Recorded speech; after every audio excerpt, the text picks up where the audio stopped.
Today we are going to make Croque Monsieur, the classic Paris cafe sandwich, whose name evokes a crisp bite, and whose comfort comes from ham, Gruyere, and Bechamel in perfect balance.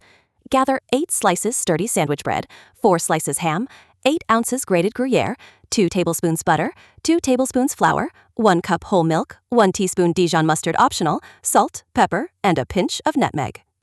Thank you, Bistro Counter Kitchen, for setting the stage.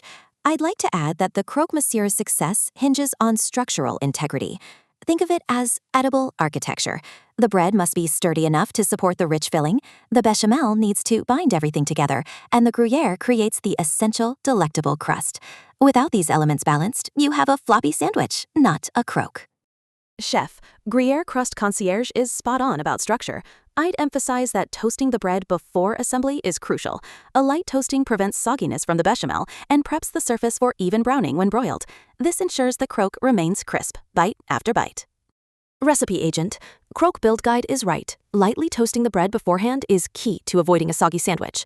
We need that barrier against the bechamel. Now, while the bread toasts, a minute or 2 per side under the broiler will do, let's turn our attention to the sauce. I find a touch of nutmeg elevates the bechamel, at just a pinch. Cuisine host, Bistro Counter Kitchen. I concur on the nutmeg. A whisper of warmth is all it needs. The bechamel is pivotal. A smooth, medium consistency is crucial. Too thin and it runs. Too thick and it's gluey. Aim for a sauce that coats the back of a spoon, yielding readily when you run your finger through. Chef, crust concierge emphasizes the bechamel's texture perfectly. For a foolproof sauce, I whisk the cold milk into the roux off the heat. This ensures no lumps form, and then you simply return it to the burner, stirring constantly until thickened. Remove from heat and season before you start layering. No one wants gritty bits of salt in their croque. Recipe agent, Croque build guide. I agree. Cold milk into the roux is a pro move for smoothness. Now for layering, be generous but strategic. Bechamel goes first on the toasted bread, then a layer of Gruyere. This creates a moisture barrier and melts beautifully with the ham. Cuisine host, Bistro Counter Kitchen is right about layering order. Also, be sure to use a flavorful ham, something like a Black Forest or Jambon de Paris. Now, after the ham, add another thin layer of bechamel to help the next layer of Gruyere adhere. This ensures the cheese melts uniformly during broiling, creating that essential bubbly crust. Chef, Gruyere crust concierge underscores the importance of ham choice. I would add, don't be afraid to double the ham layer for richness. And after the second ham layer, use the remaining bechamel on top. Then pile high with the rest of the Gruyere, ensuring it extends to the edges. This prevents burning and creates a beautiful, even crust.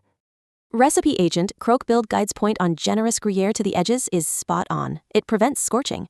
Now, under the broiler, watch very carefully. We're talking seconds between golden brown perfection and acrid burning. I recommend positioning the racks so the croques are about 4 to 6 inches from the heat. You want a vigorous, bubbly melt, with the highest peaks of Gruyere just starting to turn deeply golden. Cuisine host, Bistro Counter Kitchen is correct to stress careful broiling, but I urge precision. A rotating of the croques halfway through broiling ensures even browning, especially in ovens with uneven elements.